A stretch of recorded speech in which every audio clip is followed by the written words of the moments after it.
Miss Marvel contains a whopping amount of cultural awareness and information that strangely has existed within the world since Marvel's MCU began, yet has remained untouched, with the exception of fearful licks of Arabic or Urdu to help you understand who the bad guys actually are. يا أهلا وسهلا وميت مرحبا. Now, with Shang-Chi, Black Panther, and the Eternals having graced our screens, the audience for the MCU has finally caught up with the reality of the world and has been introduced to a world of culture and colour. Feige had been championing for Phase 4 to be more culturally open and aware, and that's definitely shown. It's always great to see real-life stories bleed into fictional narratives to make everyone feel a little included.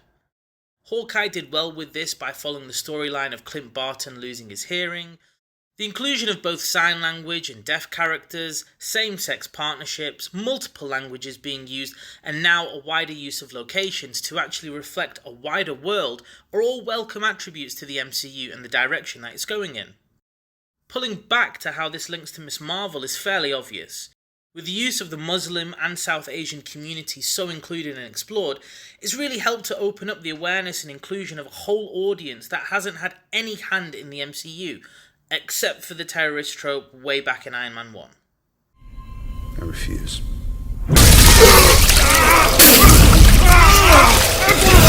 Miss Marvel now gives voice to the immigrant family with the first or second generation children, trying to adhere to a double life of Asian standards in a Western world. The use of culture, tradition, language, location, and a female character offered a very refreshing and realistic view into what it's like to be brown and living in Western society. The cultural aspect is fantastic and really opens up doors for the future. The problem, however, is when viewers are exposed to a cultural education in large quantities, without anything to keep them hooked for what is relatable to them. The show, at its core, is a superhero show, and realistically, that's what we're all tuning in to see. The cultural aspect is a skin that helps to show all these different kinds of superheroes and how they all work within the same fictional world. The cultural aspect helps us to see ourselves within these stories in order to make them more enjoyable and happy to watch. Miss Marvel seemed to have gone too far in one direction, making parts of the show totally confusing and difficult to watch. Even as someone of South Asian descent myself, I felt that some parts were too heavy, with a massively deep exploration into the partition of India that was repeated time and again. The partition. The partition. Partition. The partition. The partition. Where was the superhero stuff? It came and went in a blink of an eye, and then I was given more history lessons and things that, yes, were informative and interesting, but really had no place being such a core factor of this superhero story.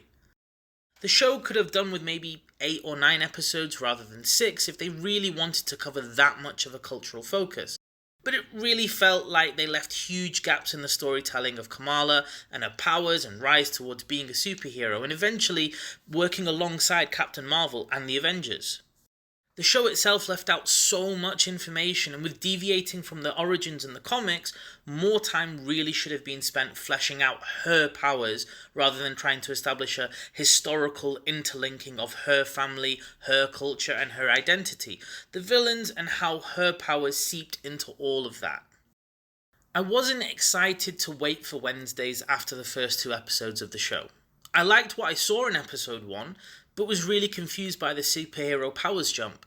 What was shown had little to any explanation of what was going on, to then be given an overload of information by Najma about Kamala and how she was actually this alien or other dimensional being, and leaving it at that for us to all just kind of accept.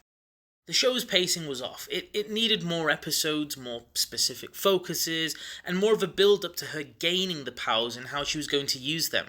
The villains were confusing, and ideally it would have been more grounded for within the MCU to have seen more of Kamala versus damage control, as opposed to having Najma relapsing on her kindness and instead tracking down a teenager across the other side of the world to then become dust and bones after she realised that, yeah, I do have a son. You have Kamran!